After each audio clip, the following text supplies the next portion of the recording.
నమస్తే, welcome to dot news. నేను Anusha. Dharmavaram assembly స్థానంలో రాజకీయాలు గరంగరంగా మారాయి.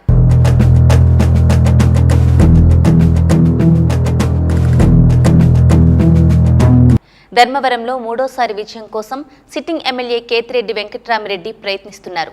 వెంకట్రామిరెడ్డి 2009లో కాంగ్రెస్ నుంచి పోటీ చేసి గెలిచారు. 2019లో వైసీపీ తరపున విజయం సాధించారు. ప్రస్తుతం వైసీపీ తరపునే బరిలో ఉన్న కేతిరెడ్డి తన హ్యాట్రిక్ ఖాయమంటున్నారు. ఈసారి తెలుగుదేశం కూటమిలో భాగంగా బీజేపీ తరపున ఆ పార్టీ అగ్రనేత సత్యకుమార్ బరిలో ఉన్నారు. సత్యకుమార్కు టీడీపీ, జనసేన పార్టీలు మద్దతు తెలిపాయి. మరి ధర్మవరంలో కమల వికాసం జరగడం అంత సులువు కాదని అక్కడి బీజేపీ శ్రేణులే గుసగుసలాడుకుంటున్నారు. బీజేపీ నుంచి వరదాపురం సూరి, టీడీపీ నుంచి పరిటాల శ్రీరామ్ ధర్మవరంలో పోటీకి ఆసక్తి చూపినా సత్యకుమార్ పోటీకి దిగారు. దీంతో స్థానికులైన సూరి, శ్రీరామ్ సైడ్ అయిపోయి సహాయ నిరాకరణ కొనసాగించినట్లు చెబుతున్నారు.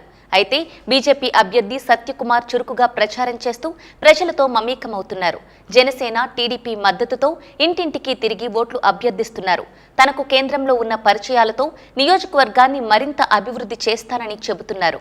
అయితే వైసీపీ అభ్యర్థి కేతిరెడ్డి దూకుడు ముందు బీజేపీ అభ్యర్థి సత్యకుమార్ నిలువలేని పరిస్థితి కనిపిస్తోంది.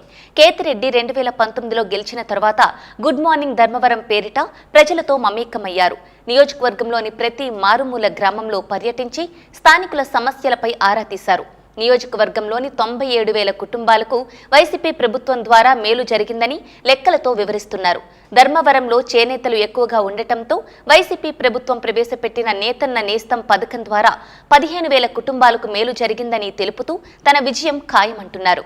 700 కోట్ల రూపాయలతో జలాశయాల నిర్మాణం చేపట్టినట్లు, అలాగే 150 కోట్ల రూపాయలతో విద్యుత్ సరఫరా కోసం ట్రాన్స్ఫార్మర్లు ఏర్పాటు చేసినట్లు వివరిస్తున్నారు. గుడ్ మార్నింగ్ అంటూ ప్రజల ముందు వాలిపోయే కేతిరెడ్డి ముందు బీజేపీ ఆటలు ఏమాత్రం సాగుతాయో చూడాలి.